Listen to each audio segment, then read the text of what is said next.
Hi, my name is Kathryn Clarke, and we're here today to talk about spirituality. Now, in the past, we've talked about the great spiritual people from all faiths.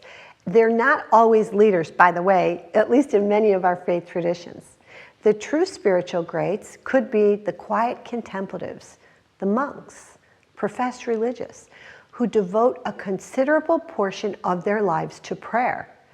As an example, when studied, a group of Catholic nuns and Buddhist monks evidenced an extraordinary, unexplainable capacity for compassion.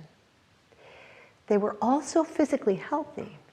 They exhibited larger regions of neocortex areas of the brain.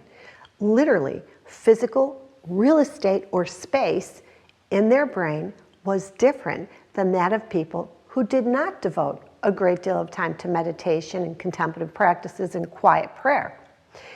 We can say, based on this study, that prayer and meditation and contemplation changes the brain physically. Prayer alters the mind concretely. Prayer increases bodily wellness physiologically in terms of blood pressure, etc. In short, we know that prayer and meditative practices are objectively a good thing for people of all faiths or no faith. But let's take a piece of that study and use it as an indicator of the next life, because that's what people who pray are doing, or rather should be doing. They pray because they're communicating and engaging with the people who have gone before them and with a creative force of love that many of us call God. People pray because they believe that the divine power views them with compassion and care and wants to communicate with them too. People pray because they need help. People pray because somewhere, somehow, they're persuaded or convinced that the supernatural reality does not have to be mastered to be harnessed for powerful benefits and greater well-being. People are trying to reach and obtain answers and assistance from the mind of God. Now, what is the mind of God? How can we characterize it? Perhaps we can begin by looking through the minds of those who study God without cease. Let's use their minds as a lens because they study God all the time. The minds of the Buddhist monks and the Catholic sisters were full of love and compassion, understanding and peace. Who fully understands God? Nobody. Nobody on this planet. Who reports being favorably impacted by God or by someone from the next life who helped them? Many, perhaps even the majority of people, through dreams, strong intuitions, or even objective, unexplainable events that many qualify as miracles.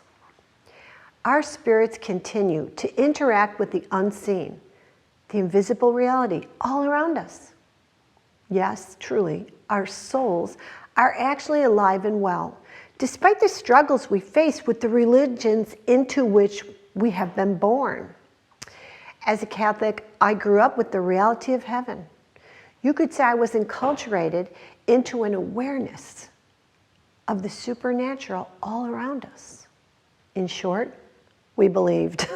We saw heaven acting everywhere. We felt heaven. We accepted mystery and reveled in it. When good things happened, we rejoiced.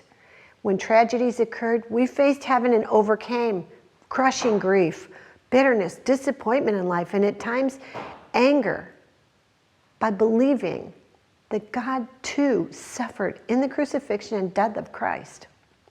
What was the message there? The big takeaway in that sacrifice? Death cannot destroy us. We go on. Now, nor can death extinguish our hope. Why? Because Jesus rose from the dead. And Jesus appeared to many, many people, friends and foes alike. What was the takeaway there? I live. My friends, so must you and I. Despite the reality that life is temporary, we must choose to live in hope. Death is not the end. Death is simply one of us moving on to be healed fully, and many of us believe become more helpful to the rest of us from the next world. For many of us, myself included, when someone dies, my second thought is, that person will never suffer again. That person will never, I will never have to worry about whether or not that person is okay, whether that person is lonely or in danger.